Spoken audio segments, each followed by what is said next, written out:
Anyway, so Mandy Hughes sent me some text messages, and what they say is that me telling on where Alyssa Rainwater used to work, which is the 911 call center, she went down there to talk to her buddies at the police station because she has ties down there. See, they can't make a report for me, but they can pull strings.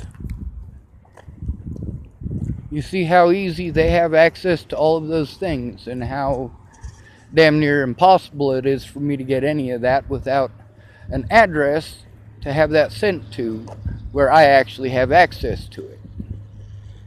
Without a lawyer to send it to, y'all see where I'm getting at, right?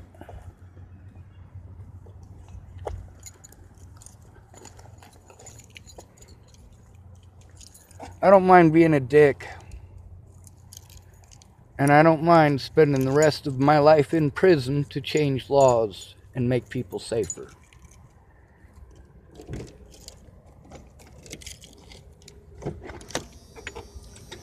Now, like I said, Mandy Hughes and Alyssa Rainwater, so far as I know, were completely honest with me. No, they weren't. That's the thing, is that I have recordings.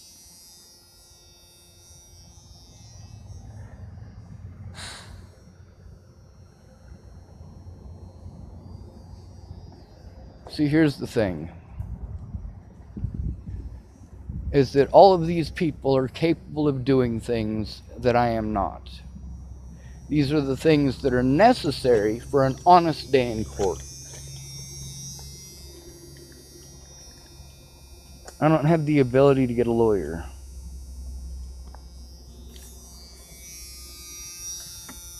Because of the way that I've been tagged, I need someone to go in with me. Basically like a guardian ad litem for adults. And I was supposed to have one at 18. Well, that's not how it ended up working. See, I was supposed to get one of those people, and I was supposed to learn how to do stuff that y'all normal people do in some special classes. And I was supposed to be a part of the former ward program, which, believe it or not, is supposed to be free college for people who grew up in the system. Craig Odell was my caseworker at the time. He is now dead. However, that was at the Colton Boys and Girls Home. They had told me that there was no legal emancipation in Nebraska. Now, in Nebraska, the laws are different. In Nebraska, you're not an adult until you're 19. So, if they really wanted to pick up on some shit, then that is a good way for them to abuse the laws to try to get me as some sort of criminal for communicating with a 18-year-old. In Colorado, that's not illegal. In Colorado, Natalie can be friends with whoever the fuck she wants at the age of 18. In Nebraska, it's a little different. It all kind of depends on her parents.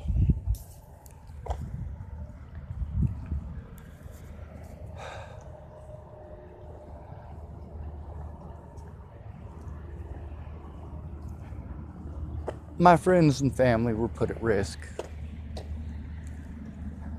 Now, these people who have ties with the mafia, according to their own typing, and ties with the police,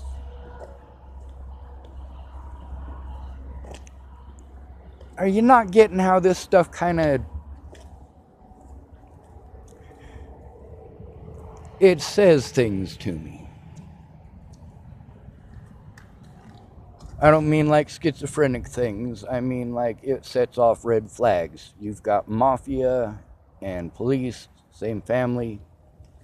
They're able to pull ties. They're able to get help just like that.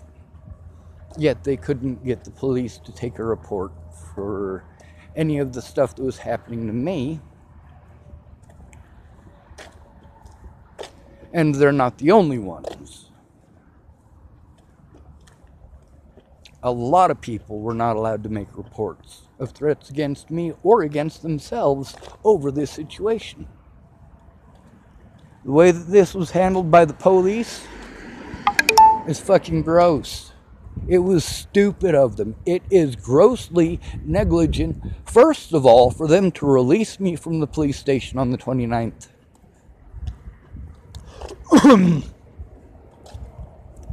The bullshit that they pulled is stupid. It is.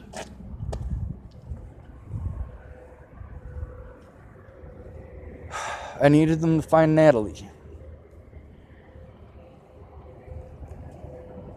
If people went back and looked and read every single thing that I typed all the way back from the very beginning, I cared about Natalie. When she disappeared, I did my best to find her. I did my best to help her family and keep her family safe. And you can see that.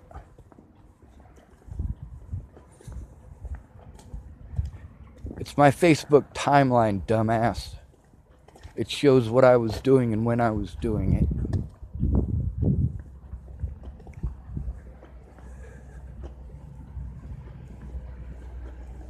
There's a reason I tell my stories. It's to keep people safe.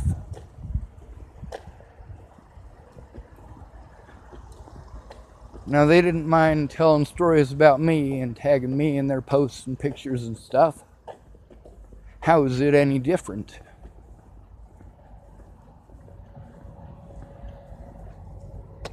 Well, it's a lot different. Except, there's a lot of people who hate me now, who I love very much, who put themselves at risk just by defending me when Natalie disappeared. And I have been dealing with that. A lot of these people are only afraid of losing friendships, but that's the thing. It's friends who are there, and I'm not. I don't have any weed, I don't have any heroin, I don't have any meth. Sorry. Not interested. Tobacco.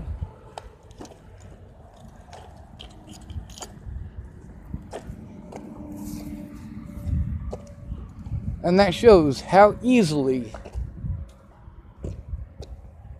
well, a pretty mother is able to get people to do stuff, especially if she has ties.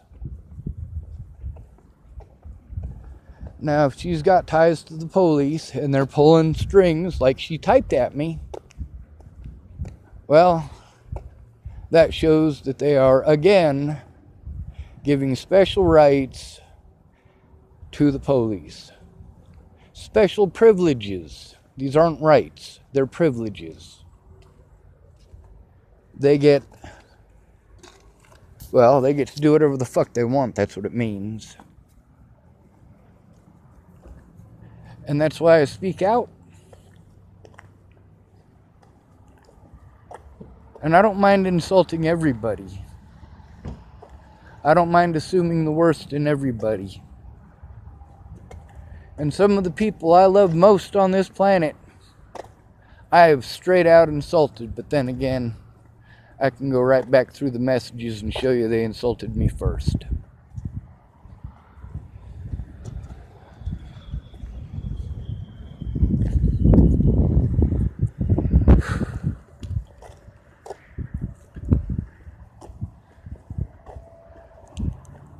Now, Mandy Hughes and Alyssa Rainwater both cited Ted Bollinger as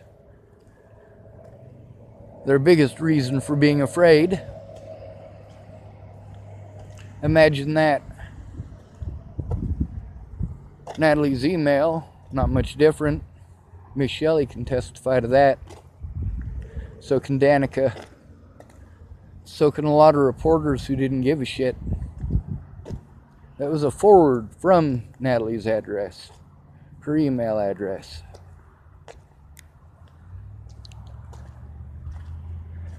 All these people should have come forward because not doing so put them at risk.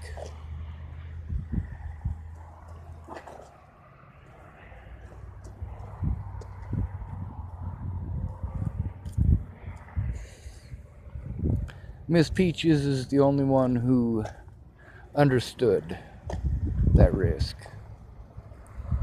There's a lot of people in Chapel who understand it straight up. But a lot of you other guys, you don't stop to think to yourself, alright, so how do people treat somebody like this? Alright, now what if they do this to somebody? Well, what if you were treated that way, the way that that person is treated, but you didn't actually do those things? Now you're in my fucking shoes. Now imagine that you know the dudes who actually did it. Yeah. Yeah, understanding where I'm coming from now? These people already put their names out there. I'm just putting the stories out there so people know. These are real people. They actually exist. Most of them are assholes, and I've saved a few of their lives.